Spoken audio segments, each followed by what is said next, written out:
Hello friends, welcome to my channel. BPSC शिक्षक भर्ती जो है सेकंड फेज की, उसमें 40 नंबर का समान अध्ययन का क्वेश्चन पूछा जाता है और ये मोस्ट इंपॉर्टेंट क्वेश्चन है एग्जाम्स के लिए। अगर आप चैनल पर नए हैं तो चैनल को सब्सक्राइब कर लीजिए, क्योंकि इस चैनल पर डेली प्रैक्टिस सेट करवाई जाती है। और इस वीडियो की जो PDF मिलेगी आपको डिस्क्रिप्शन में मिल जाएगी, आप चेक कर लीजिएगा। तो चलिए इसका पहला प्रश्न देखते हैं। पहला प्रश्न है, भारत के नगरीय क्षेत्रों में अधिकांशतः बेरोजगारी पाई जाती है। तो भारत के नगरीय क्षेत्रों में अधिकांशतः बेरोजगारी जो पाई जाती है वो कैसी बेरोजगारी पाई जाती है? तो शिक्षित बेरोजगारी पाई जाती है। राइट आंसर हो जाएगा ऑप्शन नंबर ए। शिक्षित बेरोजगारी क्या होती है? जो एक व्यक्ति मतलब योग्य तो होता है लेकिन उसको रोजगार नहीं मिल पाता है। तो राइट आंसर हो जाएगा ऑप्शन नंबर ए। और मौसमी बेरोजगारी क्या होती है? मौसमी ये होता है कि एक व्यक्ति को वर्ष के केवल मौसमी महीनों में ही काम मिल पाता है। तो राइट आंसर ऑप्शन नंबर हो जाएगा ए। और चक्री क्या होती है? ऐसी बेरोजगारी तब उत्पन्न होती है जब अर्थव्यवस्था में चक्री या ऊंच नीच होती है। और प्रच्छन्न क्या होती है?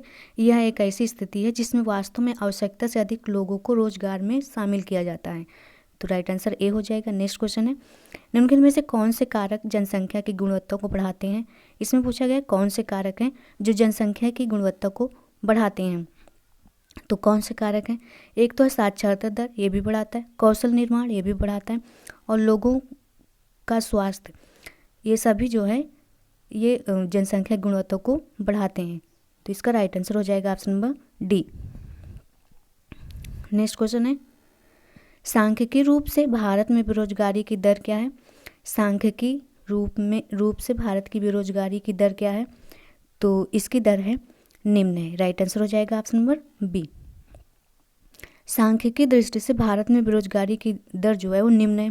बड़ी संख्या में निम्न आय और निम्न उत्पादकता वाले लोगों की गिनती नियोजित लोगों में की जाती है जो पूरे वर्ष काम करते प्रतीत होते हैं। तो नेक्स्ट क्वेश्चन देखते हैं, 12वीं योजना में उच्च शिक्षा में 18 से 23 वर्ष आयु वर्ग के नामांकन में वृद्धि का लक्ष्य क्या था? तो इसका लक्ष्य पूछा गया है 18 से 23 वर्ष वर्ग के नामांकन में वृद्धि का लक्ष्य क्या था? इसका लक्ष्य था 25.2%। राइट आंसर हो जाएगा option number A. Next question है, कथन दिया है, निम्न कथन पर विचार करें। पहला कथन है, जनसंख्या की स्वास्थ्य स्थिति को सुधारना किसी भी देश की प्राथमिकता होती है। जनसंख्या की स्वास्थ्य स्थिति को सुधारना किसी भी देश की प्राथमिकता होती है। तो ये तो सही है। और कथन 2 है, राष्ट्रीय नीति का लक्ष्य जो है जनसंख्या की अल्प सुविधा प्राप्त वर्गों पर विशेष ध्यान देना है। वह उनकी स्वास्थ्य सेवाओं पौष्टिक सेवा तक पहुंचना सुनिश्चित करना है। तो ये दोनों सही हैं। तो इसका राइट आंसर हो जाएगा ऑप्शन नंबर सी।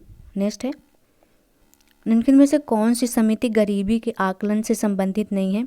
इसमें पूछा गया है, निम्नलिखित में से कौन सी समिति गरीबी के आकलन से संबंधित नहीं है?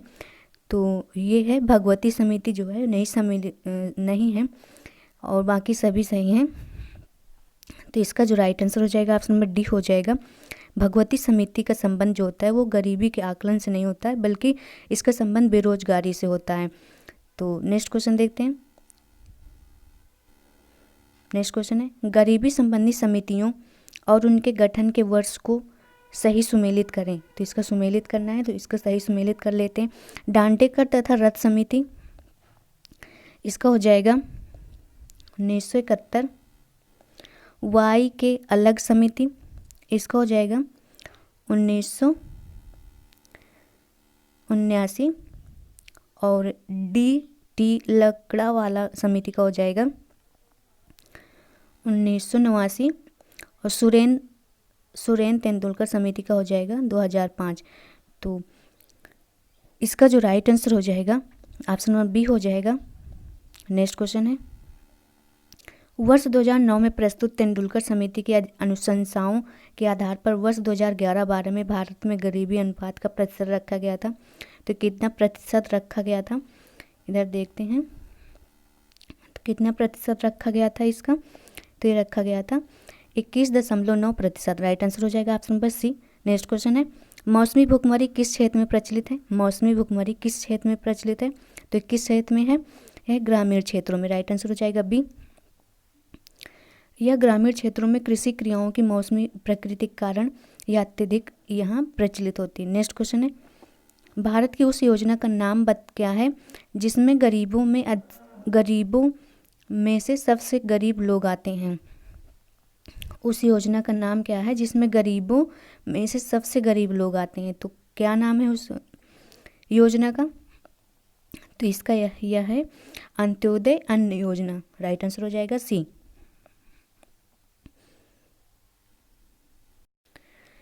तो इसका राइट आंसर हो जाएगा ऑप्शन नंबर सी। भारत में अंत्योदय अन्न योजना के अंतर्गत गरीबों में से सबसे गरीब लोगों को शामिल किया जाता है। यह वर्ष 2000 में प्रारंभ किया गया था। नेक्स्ट क्वेश्चन है, सार्वजनिक वितरण प्रणाली पीडीएस में किन किन वस्तुओं का वितरण किया जाता है?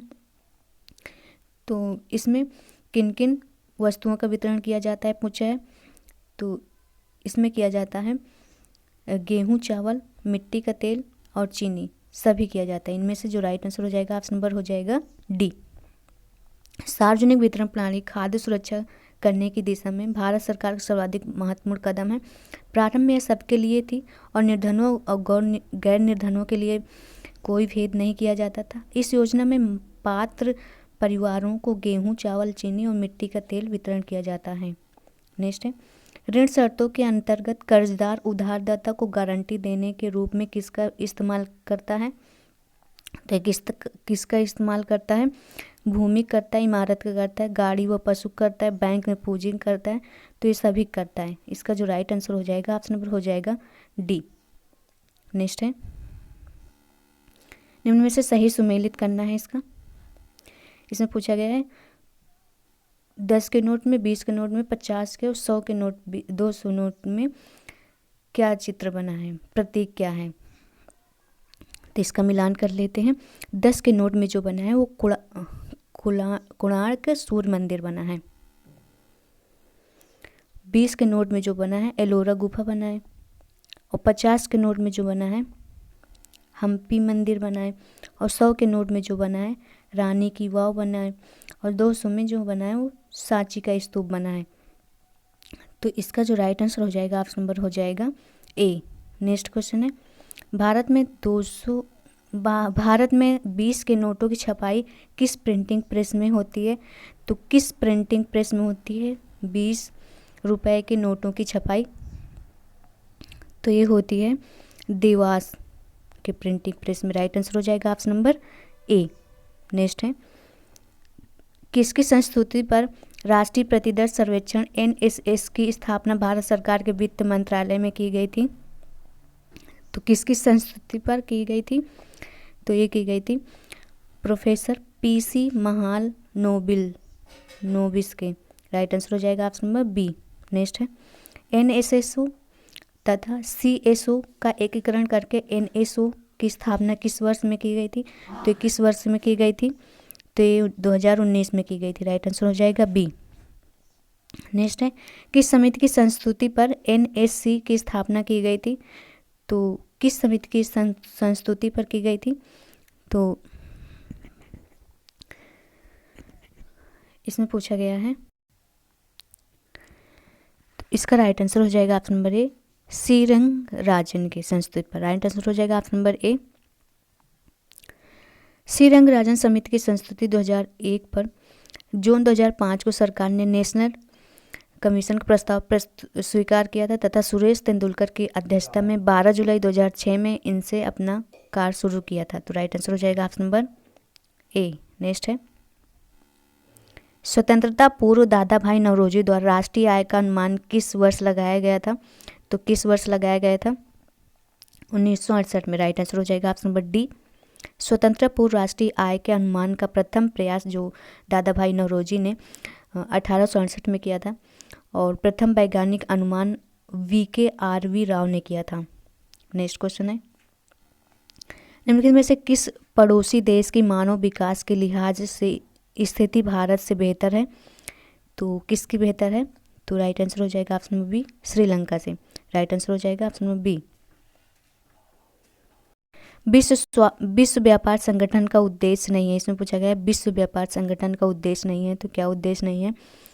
तो देशों के बीच मुक्त व्यापार होना, तो ये उद्देश्य है।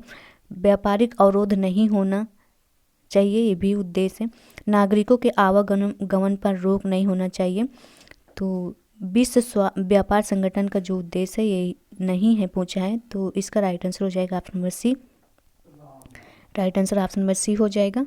नेक्स्ट क्वेश्चन है, विश्व व्यापार संगठन की स्थापना हुई थी, तो कब हुई थी विश्व व्यापार संगठन की स्थापना? ये हुई थी 1995। राइट आंसर हो जाएगा ऑप्शन नंबर बी, 1 जनवरी 1995 की हुई थी। 1 जनवरी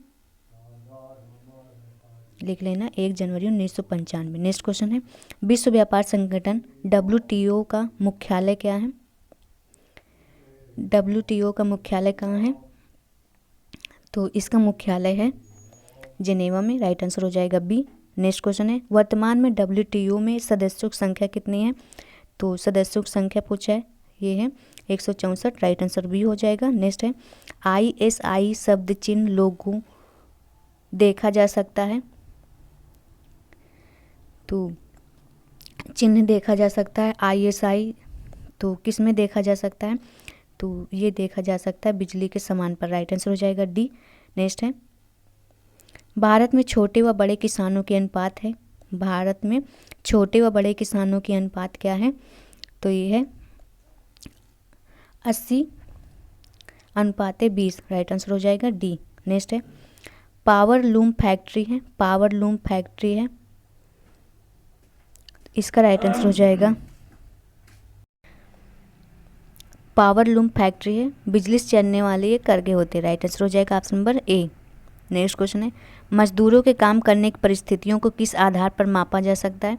तो किस आधार पर मापा जा सकता है? तो एक काम के घंटे व कमाई, ये हो जाएगा। काम करने की जगह और सुविधाएं, ये भी हो जाएगा। वर्ष भर रोजगार के दिनों की संख्या, ये भी हो जाएगा। तो इसमें जो राइट आंसर हो जाएगा ऑप्शन नंबर डी हो जाएगा, सभी सही हैं। नेक्स्ट क्वेश्चन है, साप्ताहिक बाजार में चीज़ें सस्ती क्यों होती हैं? साप्ताहिक बाजार में चीज़ें सस्ती क्यों होती हैं? तो इसलिए होती हैं क्योंकि दुकानदारों को दुकान का किराया नहीं देना पड़ता है, एक तो ये हो गया। दूसरा है, दुकान पर काम करने वाले ज़्यादा कर्मचारी नहीं होते हैं, ये भी सही है। कर्मचारी को तनख्वाह नहीं देनी पड़ती है, तो ये भी सही है। तो इसमें जो राइट आंसर हो जाएगा ऑप्शन नंबर डी हो जाएगा, सभी सही हैं। नेक्स्ट क्वेश्चन है, पड़ोस की दुकानों, साप्ताहिक बाजार और शॉपिंग कॉम्प्लेक्स में सामान बेचने वाला क्या कहलाता है? तो ये क्या कहलाता है? खुदरा व्यापारी कहलाता है। राइट आंसर बी हो जाएगा। व्यापारियों की लंबी श्रृंखला का वह अंतिम व्यापारी जो अंततः वस्तुएं उपभोक्ता को बेचता है, खुदरा या फुटकर व्यापारी कहलाता है। नेक्स्ट क्वेश्चन है, एक व्यवसायी को लाभ होगा यदि वह वस्तु की लागत से अधिक कीमत वसूल करता है। तो राइट आंसर हो जाएगा ऑप्शन नंबर ए। नेक्स्ट है, निम्नलिखित में से कौन सी कृषि व्यवस्था वाणिज्यिक कृषि का अंग नहीं है? इसमें पूछा है निम्नलिखित में से कौन सी कृषि व्यवस्था वाणिज्यिक कृषि का अंग नहीं है? तो कौन सी कृषि व्यवस्था है जो वाणिज्यिक कृषि का अंग नहीं है? तो ये नहीं है चलवासी कृषि। राइट आंसर हो जाएगा ऑप्शन नंबर बी। चलवासी पशुचारण के अंतर्गत कृषक अपने पशुओं को चारे और पानी के लिए एक स्थान से दूसरे स्थान पर निश्चित मार्गों में घुमाते रहते हैं। नेक्स्ट क्वेश्चन है, निम्नलिखित में से कौन सा क्षेत्र वाणिज्यिक अनाज कृषि के लिए उपयुक्त नहीं है? इसमें पूछा गया है निम्नलिखित में से कौन सा क्षेत्र वाणिज्यिक अनाज कृषि के लिए उपयुक्त नहीं है? तो कौन सा क्षेत्र है? तो ये है पश्चिमी सहारा। राइट आंसर हो जाएगा option number C. Next question है, कृषि की वह व्यवस्था जिसमें भूमि का उपयोग भोजन व चारे की फसलें उगाने और पशुचारण के लिए किया जाता है, क्या कहलाती है? तो इसमें पूछा गया कृषि की वह व्यवस्था जिसमें भूमि का उपयोग भोजन व चारे की फसलें उगाने और पशुपालन के लिए किया जाता है, तो उसे क्या कहते हैं? उसे कहते हैं मिश्रित कृषि। राइट आंसर हो जाएगा बी। नेक्स्ट है, भारत में रोपण कृषि का उदाहरण है। भारत में रोपण कृषि का उदाहरण है, तो ये कौन सा क्या है? तो इसका राइट आंसर हो जाएगा ऑप्शन नंबर ए, चाय है।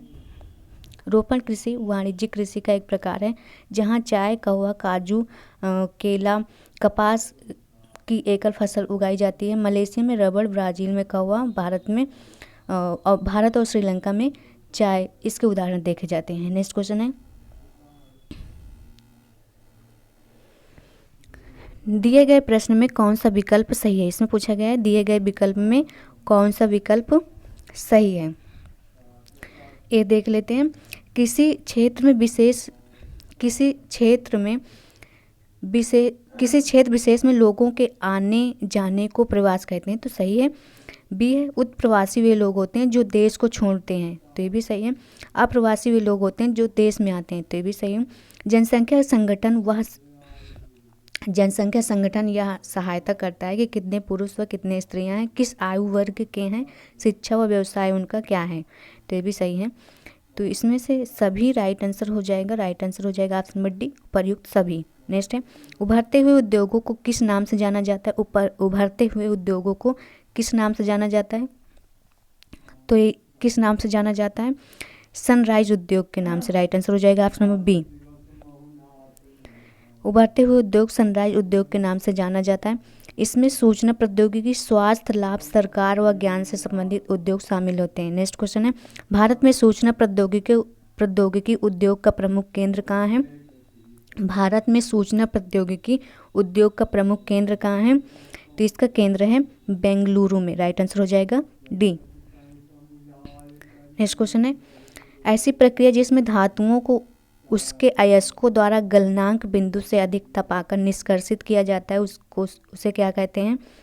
ऐसी प्रक्रिया जिसमें धातुओं को उसके अयस्कों द्वारा गलनांक बिंदु से अधिक तपाकर निष्कर्षित किया जाता है, तो उसे क्या कहते हैं? इसे कहते हैं प्रगलन। राइट आंसर बी हो जाएगा। नेक्स्ट है, डैश प्रायः आधुनिक उद्योगों का मेरुदंड है। इसमें पूछा गया है आधुनिक उद्योगों का मेरुदंड क्या है? तो ये है इस्पात। राइट आंसर हो जाएगा डी। नेक्स्ट है,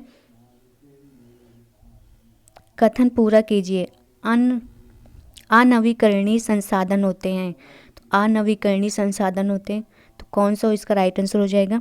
इसका हो जाएगा सीमित भंडार वाले। राइट आंसर हो जाएगा ऑप्शन नंबर ए।